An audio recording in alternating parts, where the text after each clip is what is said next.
बिहार की राजनीति में चिराग पासवान फिलहाल चर्चा के केंद्र में।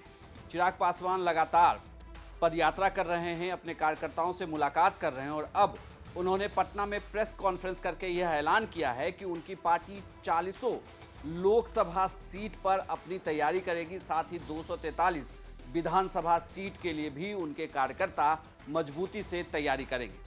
हालांकि उन्होंने ये साफ कर दिया कि इस बयान का यह कतई मतलब नहीं निकाला जाए कि वो किसी से गठबंधन नहीं कर सकते या वो गठबंधन में रहते हुए दूसरे दलों को फायदा नहीं पहुंचाएंगे। अगर मैं कहूं तो पूर्णतः चुनाव को अब मद्देनजर रखते हुए और चुनाव में हर परिस्थिति को मद्देनजर रखते हुए पार्टी किस गठबंधन के साथ, गठबंधन का क्या स्वरूप होगा, इन तमाम परिस्थिति को मद्देनजर रखते हुए plan A, plan B, plan C, हर प्लान पे काम हुआ है। अंतोगत्वा हम लोग 40 सीटों पर अपनी इतनी मजबूत तैयारी कर रहे हैं और 243 विधानसभा पर हम लोग अपनी मजबूत तैयारी कर रहे हैं। इसको ब्रेकिंग न्यूज के तौर पर आप लोग चलाएंगे कि हम लोगों ने अकेले चुनाव लड़ने का या सारी सीटों पर तैयारी का हम लोगों ने फैसला किया। ऐसा होता नहीं है। जब कोई भी राजनीतिक दल या राजनेता ये बोलता है कि हम सारी सीटों पर तैयारी कर रहे हैं, उनको करनी भी चाहिए, क्योंकि बाद में यही सवाल आपकी तरफ से आएंगे। भी मैं पहले भी बोल दूं, बाद में भी आप पूछेंगे तब भी मैं बोलूंगा। उनको करनी भी चाहिए तैयारी। हम लोग भी कर रहे हैं हर सीट पर तैयारी। उद्देश्य इसका यह होता है कि ना सिर्फ जिस सीट पर आप चुनाव लड़ें, ना सिर्फ उस सीट पर आपके संगठन का लाभ सिर्फ आपके प्रत्याशी को हो, बल्कि जिन सीटों पर आप चुनाव नहीं भी लड़ रहे और आपके गठबंधन के साथ ही उस पर चुनाव लड़ रहे, ऐसे में भी आपके संगठन का लाभ उनको मिले। भाई कल को कोई मुझसे गठबंधन क्यों करेगा अगर अधिकांश सीटों पर मेरा संगठन ही नहीं होगा? क्या लाभ होगा किसी दल को मुझसे गठबंधन करके?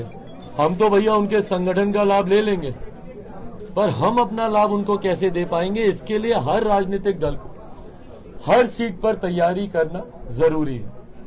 कितनी सीटों पर तालमेल होता है ये गठबंधन के भीतर की बातचीत है। जब ये चर्चा होगी सार्वजनिक इसको किया जाएगा।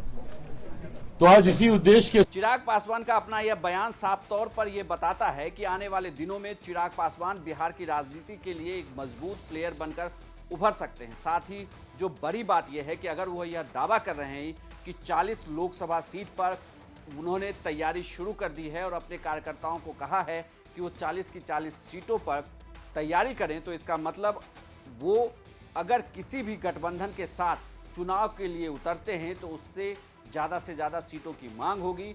जैसे पिछली बार उन्होंने अगर साथ में रहते हुए 6 सीटें जीती थी, तो इस बार कितनी डिमांड करते हैं ये भी देखना दिलचस्प होगा। लेकिन यह बात तो साफ है कि चिराग पासवान का इम्पैक्ट लोकसभा चुनाव में और विधानसभा चुनाव में काफ़ी ज़्यादा होगा। लगातार उनका वोटिंग परसेंट बिहार में बढ़ा है और ऐसे में जब अब चिराग पासवान खुलकर मंच से ये कह रहे हैं कि वो 40 लोकसभा सीटें और 243 विधानसभा सीटों पर अपनी पार्टी की तरफ से उम्मीदवार उतार सकते हैं और इसके लिए उन्होंने पार्टी के कार्यकर्ताओं को तैयार रहने के लिए भी कहा है, तैयारी करने के लिए कहा है, तो मतलब साफ है कि आने वाले दिनों में चिराग पासवान मजबूती के साथ लोकसभा चुनाव और विधानसभा चुनाव भी लड़ेंगे। पिछले विधानसभा चुनाव में चिराग पासवान की पार्टी भले ही एक ही जगह सीट जीती थी, लेकिन बाद में वो भी जेडीयू में शामिल हो गए, लेकिन उनकी वजह से जनता दल यूनाइटेड को बहुत नुकसान उठाना पड़ा था। तो आगे क्या उनकी रणनीति होगी ये तो बाद में पता चलेगा, लेकिन फिलहाल उनकी तैयारी